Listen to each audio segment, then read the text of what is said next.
और आइए शुरुआत करते हैं।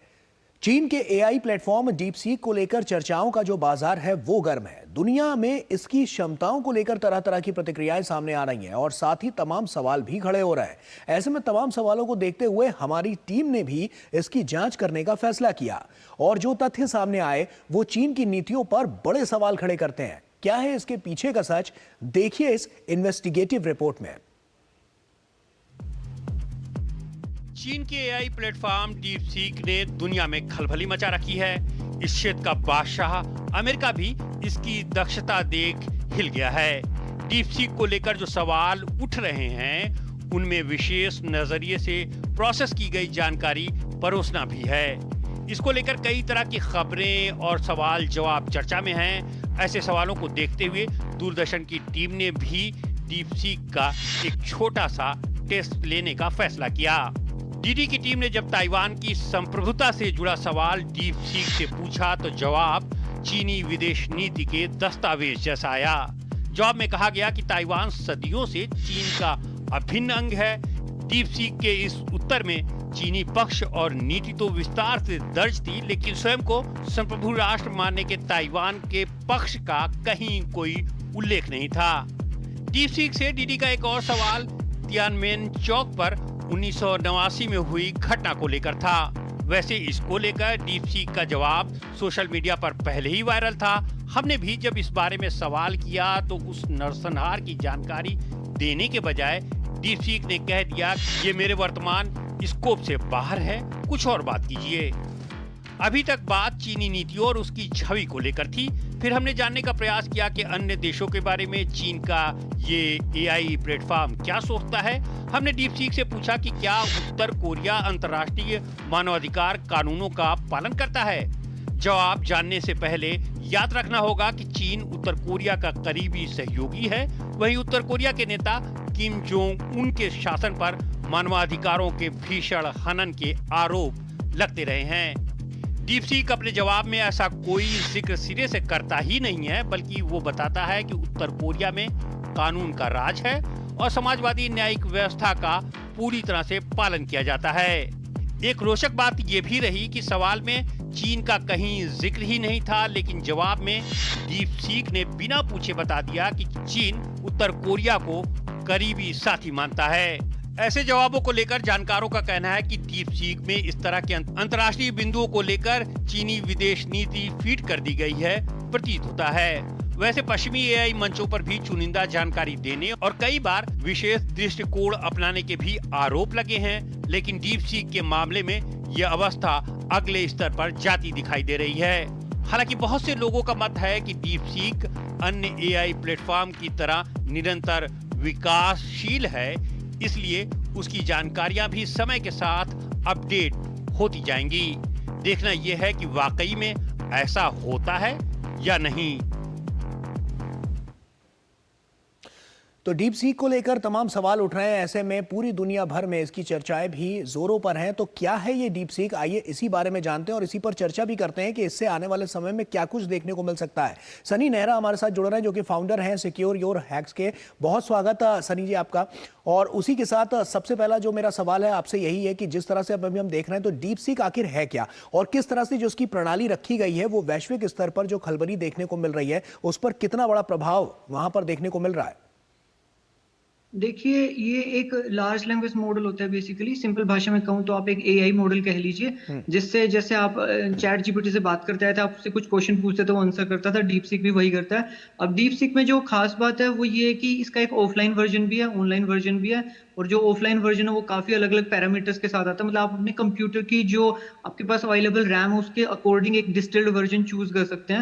मतलब ऑफलाइन वर्जन का मतलब है कि वो बिना इंटरनेट काम करेगा। आप उसे अपने कंप्यूटर सिस्टम पे लोकली होस्ट कर सकते हैं अपनी प्राइवेसी के लिए। अगर आपके पास जैसे 48 GB रैम है मान लीजिए, तो आप उनका जो 70 बिलियन का वर्जन है वो बहुत ही ज्यादा अच्छा, 17 बिलियन पैरामीटर्स का वर्जन, बहुत ही ज्यादा अच्छा वर्जन है। आप वो यूज कर सकते हैं। आपको ऐसा लगेगा आप चैट जीपीटी यूज कर रहे हैं, इतना ज्यादा एक्यूरेट हो।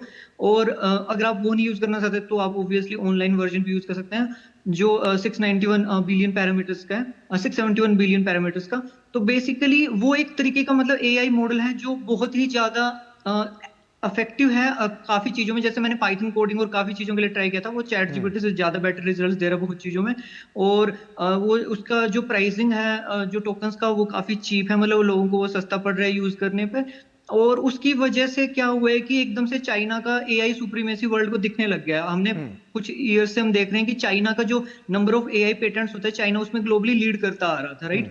तो अब एकदम से जब से डीप सीक आया है कि सिलिकॉन वैली में ये हो गया है कि चाइना डोमिनेट ना कर जाए एआई मार्केट को, तो उनके स्टॉक्स काफी ज्यादा अफेक्ट हो गए। और दूसरा, कंपनीज को एक और चिंता हो गई है कि जैसे ये लोकल मॉडल्स बन गए हैं अब, तो उनको ये हो गया कि आने वाले टाइम में ऐसा ना हो कि लोकल मॉडल्स डोमिनेट कर जाएं, कि बहुत ही और भी बेटर लोकल मॉडल हो जो किसी भी नॉर्मल से नॉर्मल, सिंपल से सिंपल कंप्यूटर पे भी रन हो रहे हो, और वो उतने ही इफेक्टिव हो जितने ऑनलाइन मॉडल्स हैं। तो फिर तो लोग ऑनलाइन मॉडल्स यूज ही नहीं करेंगे ना प्राइवेसी सेक के लिए। तो एआई जो कंपनीज थी, उनके स्टॉक्स काफी ज्यादा इससे हिट हो रहे हैं, अभी बहुत ऐसे लो में चले गए सनी हैं। जी, हम लोगों ने भी यानी कि डीडी न्यूज़ की टीम ने भी एक यहाँ पर एक टेस्ट करना चाहा, और जिसमें हमने पाया कि तमाम ऐसे सवाल जो पूछे गए, चाहे हमने अलग अलग कंट्रीज को लेकर जो सवाल पूछे, जिसमें हमने देखा है कि उत्तर कोरिया को लेकर भी जिस तरह की बात वहां से निकलकर सामने आई, क्योंकि एक साफ तौर पर एक नीतिगत छवि के तहत कहीं ना कहीं उन सवालों का जवाब दिया जा रहा है। तो क्या ये पहले से जो फीड है उसी हिसाब से जवाब होगा, या जो सच होगा वही सामने आएगा? इसकी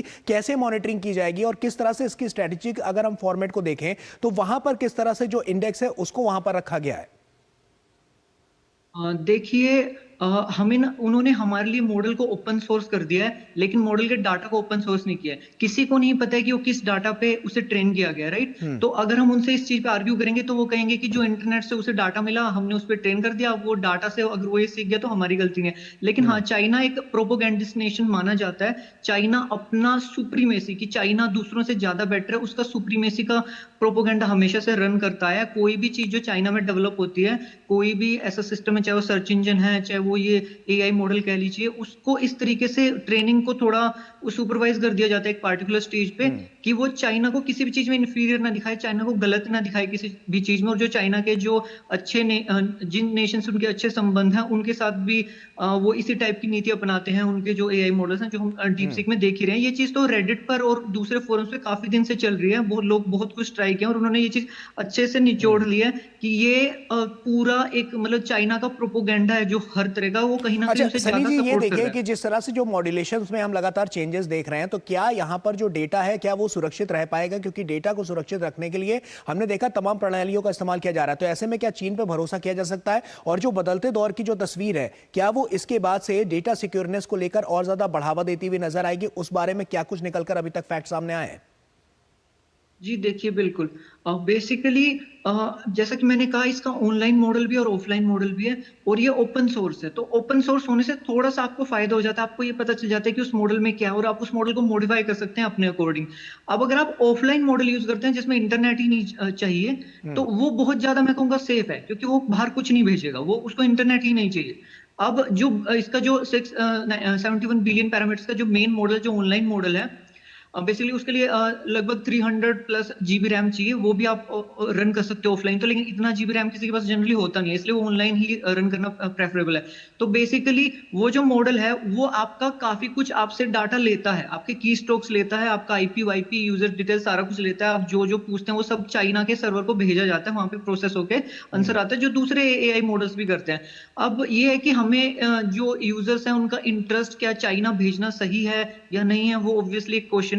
यूएस नेवी ने तो अभी से पहले उस पर बैन भी लगा दिया है। धीरे धीरे हो सकता है कि कुछ कंट्रीज प्रॉपरली कंप्लीटली इस पे बैन ही करते हैं डीप सीक पे, क्योंकि उसका डाटा ऑब्वियसली चाइना को जा रहा है। अब ये तो एक आर्ग्यूएबल चीज है, क्योंकि हम जो दूसरे एआई मॉडल्स यूज करते थे उनका भी डाटा यूएस जा रहा था, जो जो हम पूछते थे वो सारा यूएस जा रहा था, और उस डाटा पे और ज्यादा ट्रेनिंग होती थी।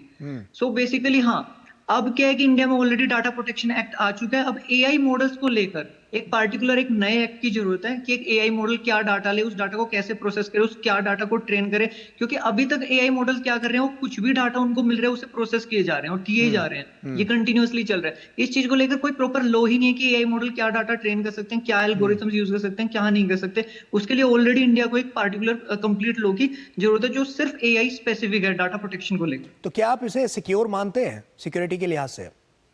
मैंने कहा जो इसका ऑनलाइन मॉडल है, क्योंकि वो हमारा हर चीज जो हम उससे पूछ रहे हैं, हमारी सारी इंफॉर्मेशन चाइना को भेज रहा है, वो शायद इंडिया के लिए, यूजर्स के लिए शायद सेफ ना हो।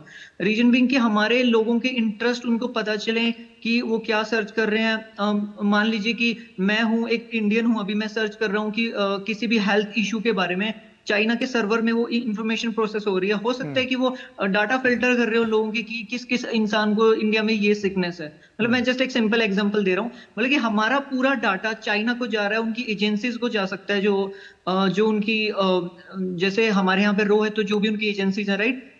तो जो भी, मतलब कि इट्स नॉट फेयर कि हम अपना डाटा चाइना में भेजें या हम अपना डाटा किसी भी दूसरे नेशन में भेजें। हमारे नेशन का डाटा, यूजर्स का, इंडिया तक ही लिमिटेड रहना चाहिए, वहां से बाहर नहीं जाना चाहिए।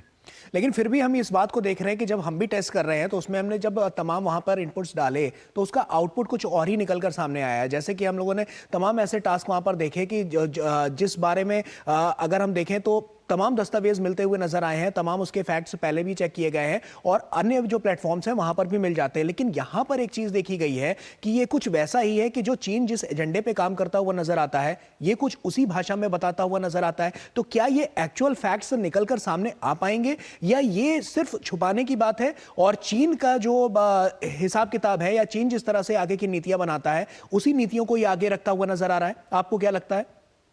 जी देखिए, ये आप इससे कुछ भी ट्राई कर लीजिए, वो चीन की किसी भी चीज की बुराई नहीं करने वाला है।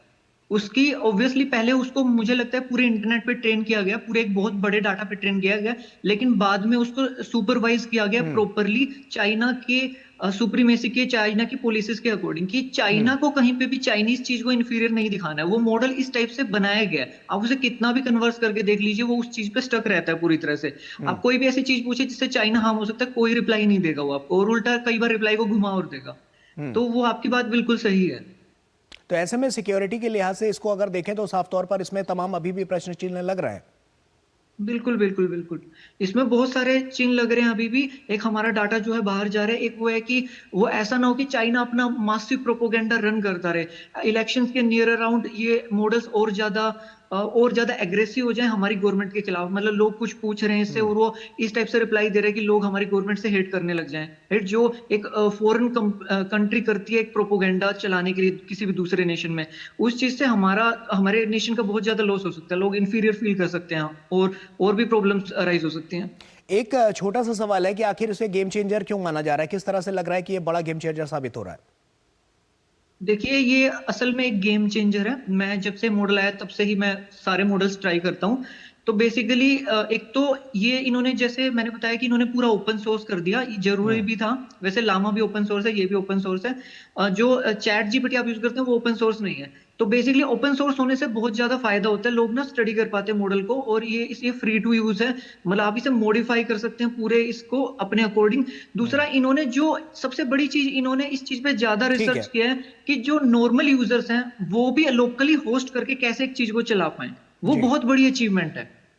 निश्चित तौर पर, साफ तौर पर ये काफ़ी महत्वपूर्ण जो तथ्य हैं वो आपने रखे और आने वाले समय में देखना होगा कि इससे क्या कुछ अलग नजर आता है और कितना बड़ा गेम चेंजर ये साबित होता है। बहुत बहुत शुक्रिया आपका हमसे जुड़ने के लिए और यहाँ पर तमाम बातचीत हमसे करने के लिए। एक छोटे से ब्रेक लिए यहाँ पर रुक रहे हैं, जल्द हाजिर होते हैं।